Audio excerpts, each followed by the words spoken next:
Welcome to the Office of Information Technology at UT Dallas. In Microsoft Teams, you can start calls and add teammates to ongoing calls without pre-scheduling meetings. Let's give it a try.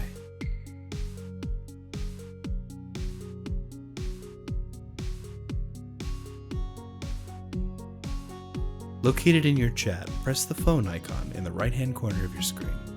Go to the people icon on the right to add new members.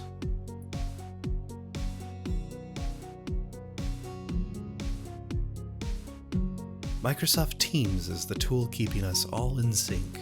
Whether working from home, on the go, or in the classroom, Teams makes collaboration quick and easy.